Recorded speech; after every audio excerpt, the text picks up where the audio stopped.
Dear students, good morning. आज के lecture में मैं आपको dual problem minimize to maximize अर्थात प्राथमिक समस्या मिनिमाइज की हो तो ड्यूल प्रॉब्लम मैक्सिमाइज में कैसे बदलें, ये मैं आपको समझाना चाहता हूँ।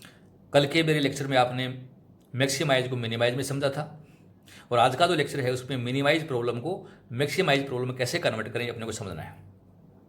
एक क्वेश्चन हमने लिया है, convert the following problem by taking their dual minimize Z 2x1 plus 2x2, ये हमारा ऑब्जेक्टिव फंक्शन है। और आपको पता ही है कि मिनिमाइज जेड होता है, इसका मतलब हमारे ये कॉस्ट हैं या टाइम है जिनको हमें मिनिमाइज करना है, कम से कम करना है। सब्जेक्ट टू अर्थात जो हमारे प्रतिबंध हैं, कॉन्स्टेंट्स हैं, 2x1 plus 4x2 more than equal to 1, x1 plus 2x2 more than equal to 1, 2x1 plus x2 more than equal to 1, और नॉन नेगेटिव वेरिएबल्स हैं x1 x2 more than equal to 0, अर्थात हमारा कोई भी variable 0 से छोटा नहीं होना चाहिए, 0 या 0 से बड़ा होना चाहिए। ये अपने को विशेष रूप से ध्यान रखना है। तो इस समस्या को हम मैक्सिमाइज में बदलेंगे। क्योंकि प्रॉब्लम मिनिमाइज की थी तो हमें क्या काम करना है, मैक्सिमाइज में। हमें एक एक करके रूल पे चलना है। हमें पहली बात देखनी है कि प्राथमिक समस्या हमारी मिनिमाइज की है। नंबर टू, मिनिमाइज की जब प्रॉब्लम है तो हमारे सारे के सारे जो प्रतिबंध हैं वह मोर देन इक्वल टू होने चाहिए। तो हम देख रहे हैं स्टूडेंट्स, हमारे सारे जो समीकरण हैं इनमें जो चिन्ह हम दिखाए हैं, इनइक्वलिटी दिखाई हैं, वह मोर देन इक्वल टू की हैं। तो ये हमारे क्वेश्चन के अनुसार बिल्कुल सही है। अगर कोई भी चिन्ह इस मिनिमाइज प्रॉब्लम में यदि लेस देन इक्वल टू का होता तो हम पूरे समीकरण को -1 से गुणा करके मोर देन इक्वल टू में कन्वर्ट करते। इस क्वेश्चन में यदि कोई भी समीकरण हमारा अगर इक्वल का होता, बराबर का होता, तो हम उसको 2 बार लिखते। उस पूरे इक्वेशन को एक बार हम लिखते लेस देन इक्वल टू में, एक बार हम इसको लिखते मोर देन इक्वल टू में। इतना करने के बाद जो हमने लेस देन इक्वल टू में लिखा है समीकरण, उसको पुनः -1 से गुणा करके हम मोर देन इक्वल टू में कन्वर्ट करते, जैसा कि मैंने मेरे पिछले वीडियो में आपको समझाया था। इस वीडियो में ऐसी कोई समस्या नहीं है, हमारे सारे चिन्ह एक जैसे हैं, अर्थात कोई जो है एडवर्स साइन नहीं है, कोई इसमें इक्वलिटी भी नहीं है। तो हमें क्या काम करना है वो समझना है। हमें गुणांक छांटने हैं कॉलम वाइज। जैसे गुणांक पहले का है 2, मैं यहाँ लिख रहा हूँ, पहला गुणांक हमारा 2 है, उसके नीचे गुणांक है 1 और उसके नीचे गुणांक है 2, ये प्लस में थे मैंने उतार ली।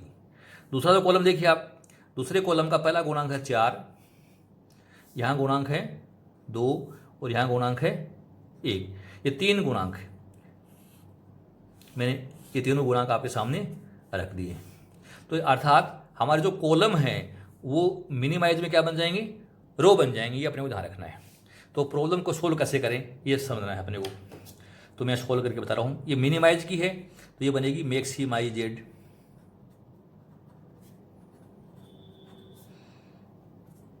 जो x1 x2 नाम दिए हैं वो नाम क्या बन जाएंगे, y1 और y2।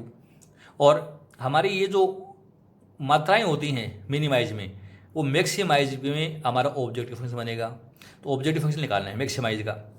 ये 1 है तो ये y1 बन गया, ये भी 1 है तो ये y2 हो गया, इसका गुणांक भी 1 है तो ये y3 हो गया। तो हमारा ऑब्जेक्टिव फंक्शन हो गया y1 plus y2 plus y3, ये ऑब्जेक्टिव फंक्शन हो गया। अब हमें निकालना है हमारा सब्जेक्ट टू। सब्जेक्ट टू जिसको हम कहते हैं कॉन्स्टेंट्स। हमने पढ़ा कि हमारे जो कॉलम हैं वो रो बन जाएंगे। तो कॉलम हमारा मैंने छाड़ दिया गुणांक 2 1 2, तो ये रो बन जाएगा 2y1 plus y2 plus 2y3, अर्थात 2 1 2, 2 1 और 2 ये बन जाएंगे। क्योंकि प्रॉब्लम अब हम मिनिमाइज वाली को मैक्सिमाइज कर रहे हैं तो हमारे ये साइन भी पलट जाएंगी, तो ये लेस देन इक्वल टू का हो जाएगा। दूसरे में आ जाइए। दूसरा हमारा कॉलम बना था 4 2 1 का, तो यहाँ रो बन जाएगी 4y1 plus 2y2 plus y3। ये था 4 2 1, तो ये 4y1 plus 2y2 plus y3, एक था ये y3, और चिन्ह हमारा बन जाएगा लेस देन इक्वल टू का। अब बात आती है कि मात्राएं क्या हों। तो ये स्टूडेंट्स आप देखा था कि मिनिमाइजेड में जो हमारा ऑब्जेक्टिव फंक्शन था, ऑब्जेक्टिव फंक्शन जो मात्राएं थी या जो लाभ की राशि थी वो यहाँ मात्राएं बन जाएंगी। अर्थात ये जो राशि है वो यहाँ आ जाएगी, अर्थात 2 है यहाँ भी, ये भी 2 है, तो ये इक्वल टू 2 ये बन जाएगा। और हमारे गुणांक y1 y2 y3 ये मोर देन इक्वल टू 0 होंगे। तो इस तरीके से हम मैक्सिमाइज प्रॉब्लम में इसको कन्वर्ट कर लेंगे। पुनः समझिए, प्रॉब्लम मिनिमाइज जेड था तो ये बन गई मैक्सिमाइज जेड, पहली बात।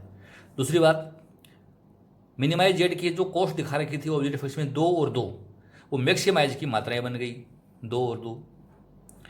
जो कॉलम थे हमारे 2 1 2 तो ये रो आ गया, 2 1 और 2 ये रो बन गया। नाम हमने y1 y2 y3 कर दिया।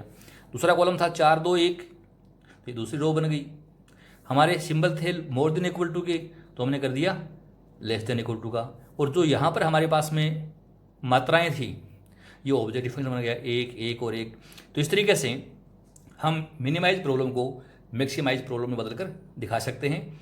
तो मैंने पिछले 2 और आज के लेक्चर में आपको ड्यूल प्रॉब्लम्स के बारे में समझाया। लेक्चर नंबर 13 में मैंने आपको समझाया था कि ड्यूल का मेथड क्या होता है एक चार्ट के द्वारा।